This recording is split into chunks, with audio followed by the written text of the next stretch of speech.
Welcome to the book of Yehoshua, Chapter 22, Paragraph Bet, where we avert a civil war. Yes, literally a civil war is averted. How so? Well, Yehoshua calls over Reuven, Gad, and half of Menashe and says, guys, you kept your promise. You said that if I give you a part on the eastern side of the Jordan so that your sheep can graze there, you will come and you will fight chalutzim at the forefront. And indeed, you fought at the forefront for 14 years. You helped Bnei Israel conquer and divide the land. And since you have kept your promise, I am going to send you back with a certificate, a mitzvah certificate, saying that, look, you did it.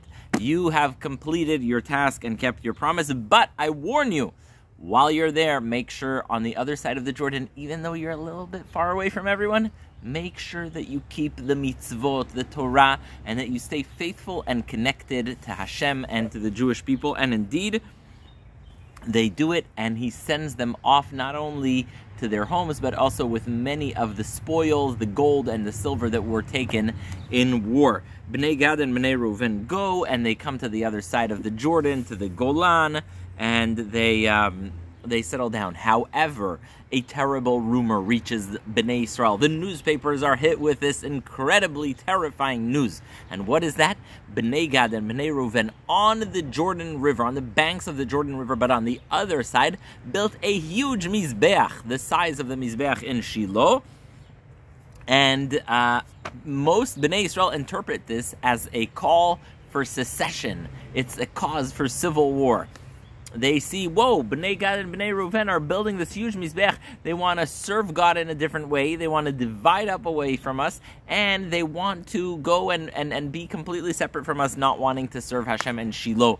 And so Bnei Gad and Bnei Reuven gather the Nasi of not Bnei Gad, Bnei Reuven, Bnei Israel, the remaining 10 tribes.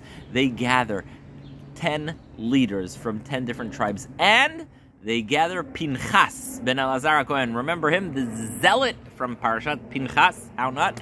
And they go and they say, before we launch a full-scale civil war, let's go see what's going on.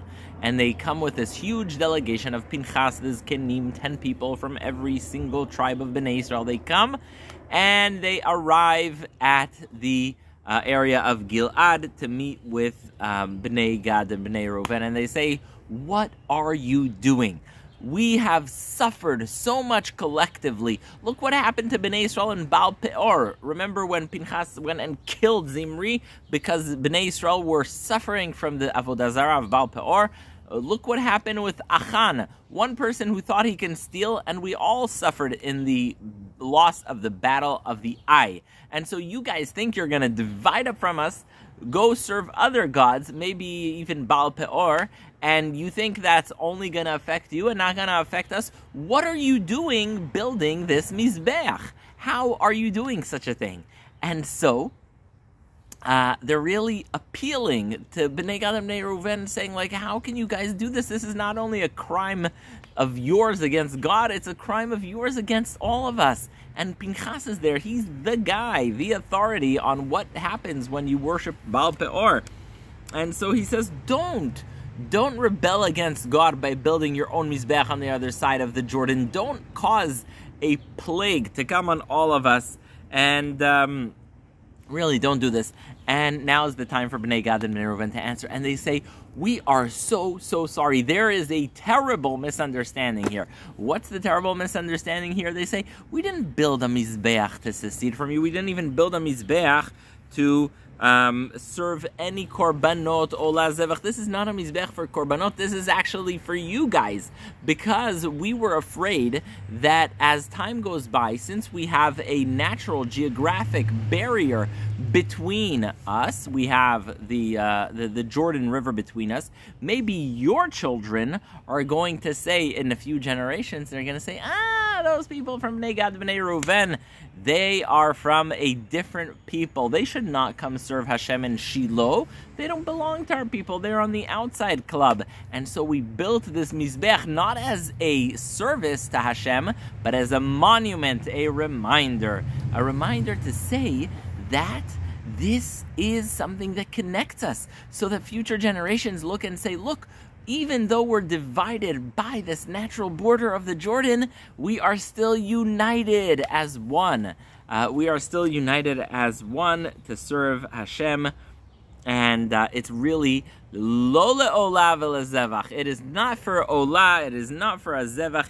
It is just to make sure that we remember that we are one people and that your children do not deny our children the ability to go serve Hashem in Shiloh. And Pinchas hears this and they say, you know what a great idea. In fact, this shows that God is among us, because it's thankfully such a good thing that we didn't start a civil war. Yeah, that's always a good thing. He's like, we're so happy because, we could have just come to you with weapons and started a war. And you know how those things can get out of control. And so they say, thank you so much for clarifying. We appreciate the clarification. And that is what they do in terms of making sure they straighten things out. And there's a very big joy that this did not escalate into a civil war. We'll see later that civil wars did happen for many misunderstandings and things that, you have the story of Pelegish Bagivil, which escalated to a full-blown war and a near eradication of the tribe of Binyamin. And so you don't want civil wars to happen. And so Pinchas and the Zkenim say, look, we're so happy we cleared this up. And so that's how we have in this parak Yehoshua sending Bnei Gad and Bnei Reuven to their side of the Jordan. You have them building a mizbech like the one in Shiloh on the other side of the Jordan. Bnei Israel sending 10 people, 10 Nesiim and Pinchas to Gilad to speak to them, and the claim that this can impact, this mizbech that they built can impact everyone negatively.